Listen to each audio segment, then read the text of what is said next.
When I spoke to you less than 3 months ago, we were all enjoying the warmth and fellowship of a family Christmas. The horrors of war could not have seemed more remote. Now this madness of war is once more spreading through the world. We all know that the dangers facing us today are greater by far than at any time in our long history.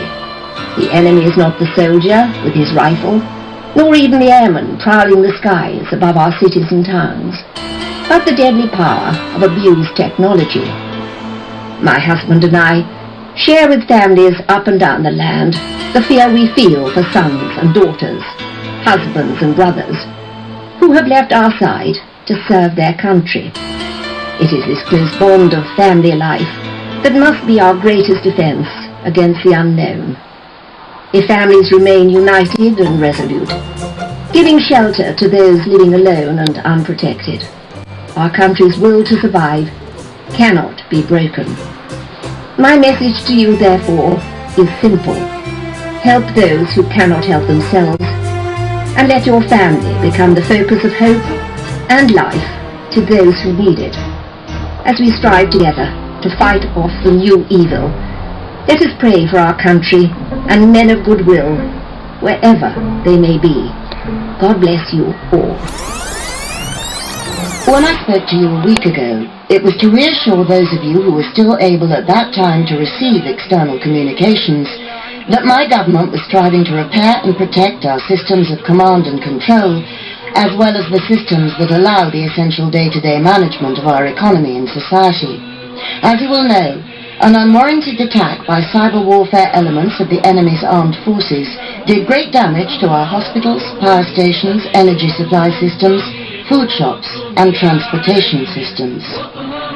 Directed by my government, huge efforts have been made to restore these services so vital to the peoples of these islands.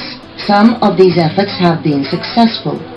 However, it is my solemn duty to inform you that we have received intelligence indicating that no fewer than 8 teams of nuclear-armed enemy agents were smuggled into the United Kingdom during the blackout that followed the cyber attack. We know also that each of these teams has pledged solemnly to sacrifice themselves in the cause of destroying the free democracies of Britain and its allies. It is in a spirit of openness and transparency, but with great sorrow, that I must convey to you a terrible truth. Despite the most strenuous efforts, none so far have been detected. We must all pray that they will be found. My husband and I know that many of you have lost loved ones already. We know the anguish and uncertainty that followed the destruction of so many of the electronic communication systems, telephone networks, and radio and television news broadcasts that we have come to take for granted. Not knowing of the fate of our children, grandchildren, and great-grandchildren brings with it awful anxiety. I want to remind you, however, that in 1939 this country stood alone, resisting an arrogant and foul enemy. The people of these islands stood shoulder to shoulder. We reached out and cared for each other, inspired by an unswerving love for our country, our democracy, and our hard-won freedom. It is time once more for us to show that resolve by striving together to fight off this new evil. God bless you all. My government and I are more than ever aware of our responsibilities.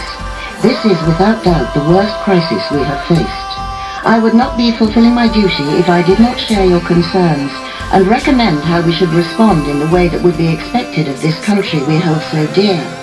My first Prime Minister, Sir Winston Churchill, inspired us in the conflict which dominated my childhood. His motto was, "Never despair."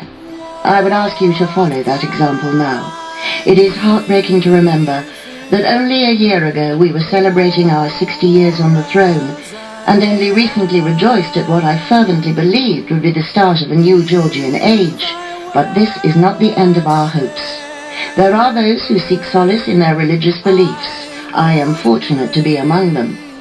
To those who have rejected the comfort of religion in all its various forms, the Archbishop of Canterbury is surely right to suggest this is a moment to reflect and reconsider.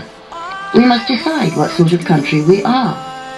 Do we forsake the spirit of Britannia, unconquered for 1,000 years, and cast aside our genius and the mark we have made upon the world?